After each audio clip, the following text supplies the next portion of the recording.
নমস্কার, পবিত্রজ ভয়েসের নতুন একটা ভিডিওতে আপনাদেরকে স্বাগত জানাই আজকের প্রথম এপিসোড তোমার গল্প আমার কণ্ঠে।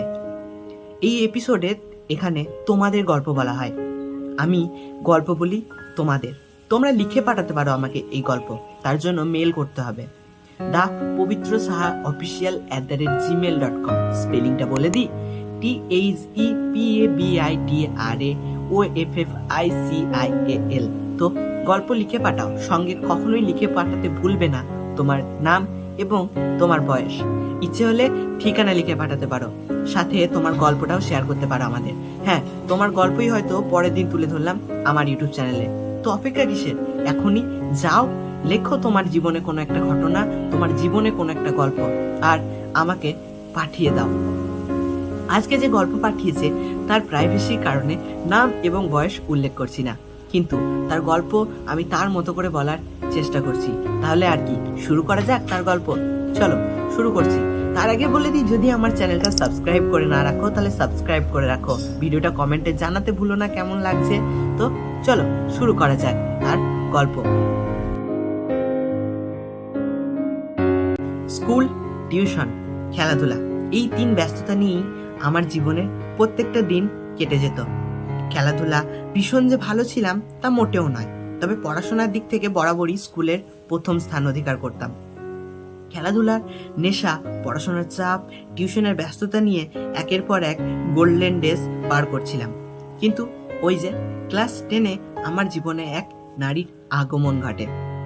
তারপর ছুটিয়ে প্রেম, কখনো স্কুল থেকে পালিয়ে, কখনো টিউশন কামাই করে, ঘুরে বেড়ালে, যেখান থেকে হোক শুরু করে ভীষণ রাত দিন জেগে স্বপ্ন দেখা, সবকিছুই হতো আমাদের প্রেমে। সেও আমার ক্লাসে পড়তো। সে আমার প্রথম প্রেমিকা হলেও আমি ছিলাম তার দ্বিতীয় ভালোবাসা। তবে এ নিয়ে আমার আপত্তি ছিল না, তাই এসব কোনো কিছুই না ভেবে প্রত্যেক মুহূর্তে তাকে সুখী রাখার, খুশি রাখার, ভালো রাখার কথা, কিংবা আমাদের ভবিষ্যতের কথা চিন্তা করে যেতাম। একটা কথা বলে রাখি, আমি মা বাবার একমাত্র সন্তান ছিলাম এবং তারা ছিল 3 বোন এবং সে ছিল বাড়ির সব থেকে বড় মেয়ে। যাই হোক, আমরা প্রেম চালিয়ে যেতে থাকলাম। আমি যেহেতু পড়াশোনায় ভালো ছিলাম, তাই তাকে পড়াশোনার দিক থেকে আমার সবটা দিয়ে সাহায্য করতাম। এভাবে চলতে চলতে মাধ্যমিক পরীক্ষা এলো, রেজাল্ট বেরোলো, দুজনই ভালো রেজাল্ট করলাম। আমি বরাবরের মতোই স্কুলে প্রথম হলাম, আর যে মেয়েটা প্রথম থেকে 10-এর তালিকায় কোনোদিনই জায়গা খুঁজে পায়নি সে হলো দ্বিতীয়। সে আমার প্রেমিকা। যেদিন তার হাতে হাত রেখে বলেছিলাম কনগ্র্যাচুলেশনস, সেদিন প্রথম তার মাথা আমার বুকে রেখে জাপটে ধরে বলেছিল, সব তোমার জন্য, পাশে থেকো এভাবেই। তারপর একদিন বাড়িতে আমাদের ব্যাপারে সব কিছু জেনে গেল। সেদিন বিকেলে কালবৈশাখী ঝড় উঠেছিল। প্রাকৃতিক ঝড় সামলে তার পরিবারের লোকজন আমার বাড়িতে এসে সবকিছুর অভিযোগ জানিয়ে গেলে কালবৈশাখী ঝড় উঠেছিল আবার, এটা প্রাকৃতিক নয়, এই ঝড় উঠেছিল আমার বাড়িতে। এরপর তার বিয়ের চাপ আসে, দেখতে দেখতে প্রায় দিন কেটে যায়। একটার পর একটা সম্বন্ধ আসতে থাকে, একটার পর একটা চাকুরিজীবী ছেলে, যাদের কাছে আমি নিতান্তই নগণ্য। তবে হাতের ওপর হাত শক্ত করে কথা দেওয়া হয়, আমরা দুইজন আমাদের হাতের ওপর হাত পড়ে, ঠোঁটের ওপর ঠোঁট। দুজন দুজনকে পাওয়ার জন্য মরিয়া হয়ে উঠি। তাই দুজনে বাড়িতে মানানোর জন্য যে যুদ্ধ শুরু করি, সেই যুদ্ধতে আমি সফলতা অর্জন করলেও সে কিন্তু সফলতা অর্জন করতে পারেনি। তার বাড়ি থেকে সমস্যা আসতেই থাকে, একটার পর একটা ব্যক্তিগত এবং পারিবারিক সমস্যা আসতে থাকে, সাথে চলতে থাকে বিয়ের চাপ, এবং সে দুঃসাহসিকভাবে সেই যুদ্ধে জেতার মরিয়াভাবে চেষ্টা করতে থাকে। কথায় আছে, বিপদ কখনো বলে কয়ে আসে না। আমার সাথেও তাই হলো। ক্লাস 12-এর প্রথম দিকে আমার বাবা মারা গেলেন স্ট্রোক করে। পরিবারে নেমে এলো এক অসহায়ত্বের অন্ধকার। সে আমার পাশে ছিল, পূর্ণতা পেল 3 বছরের ভালোবাসা।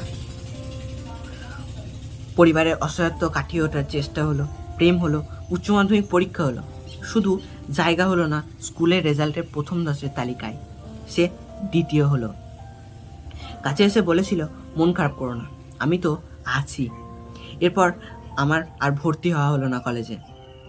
বাবার মৃত্যুর পর ভেঙে যাওয়া পরিবারের দায়িত্ব নিতে চলে আসতে হয় তার থেকে অনেক দূরে কাজ করতে। তার সাথে ফোন আলাপ হতো, মেসেজেও কথা হতো। তার পাশে থাকার আশ্বাস আমার সব ক্লান্তি দূর করে দিত। 3 বছরের সম্পর্ক পূর্ণতা পেল 4 বছরে। সে এখন কলেজে পড়ে। হঠাৎ একদিন সে আমায় কাঁদতে কাঁদতে ফোন করে বলল আমায় দেখতে চায়, তার নাকি আমার জন্য মন খারাপ করছে। আমি কোনো রকমের ছুটি নিয়ে বাড়ি ফিরে এলাম, দেখা করলাম তার সাথে। তারপর কত আহ্লাদ, কত হাসি, কত আশ্বাস, এসবের মধ্যেই কেটে গেল আমার ছুটির দিনগুলো। এবার আর একা নয়, মাকে নিয়ে চলে যাচ্ছি আমার কাজের জায়গায়। আসার সময় তার চোখের জল ভিজেছিল তার গাল, রুমাল হিসেবে ব্যবহৃত হয়েছিল আমার দুটো হাত। দেখতে দেখতে পূর্ণতা পেল ভালোবাসার 5টা বছরের। একদিন তার সহপাঠী বন্ধু মেসেজ করে বলল, দাদা কেমন আছো? পরিচয়ে জানতে পারলাম সে তার ভালো বন্ধু। সে আমায় জানালো কল করার জন্য, কি যেন এক ইম্পর্টেন্ট কথা বলবে আমার সাথে।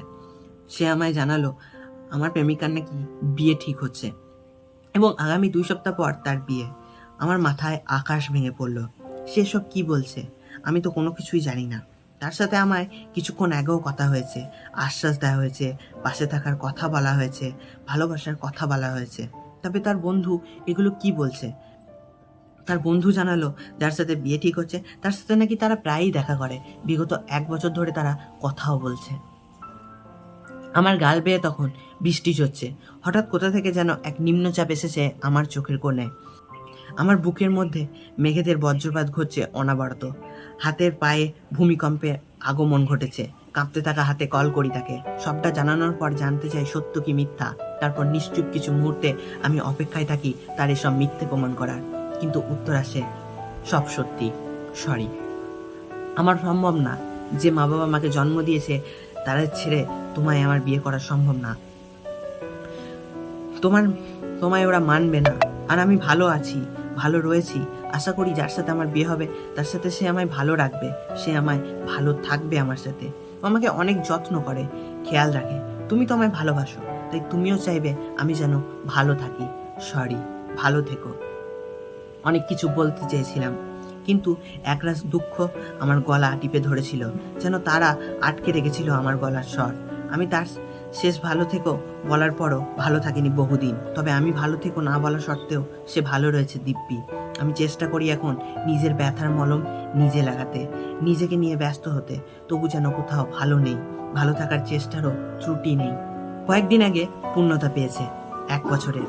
কি ভাবলেন আমার ভালোবাসা? আগে না, বিয়ের 1 বছর পূর্ণতা পেয়েছে তাদের।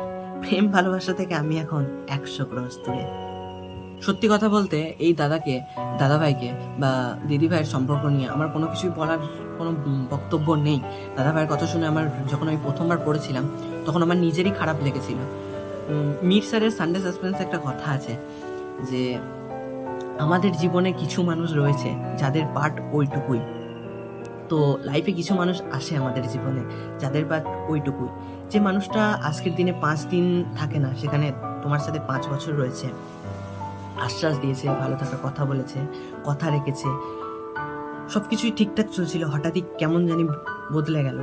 তো সেখানে আমার কোনো বক্তব্য নেই। তুমি যেহেতু আমার থেকে অনেক বড়, ছোট ভাই হিসাবে তোমার কাছে এটুকুই চাইতে পারি, তুমি নিজের খেয়ালটা যেহেতু নিজে রাখছো, ভগবান তোমার ভালো করুক, আরও ভালো থাকার চেষ্টা করো, তুমি নিজেকে অনেক উঁচু জায়গায় পৌঁছাও, ব্যাস এটুকুই। আর কিছুই বা চাইতে পারি তোমার জন্য আমি।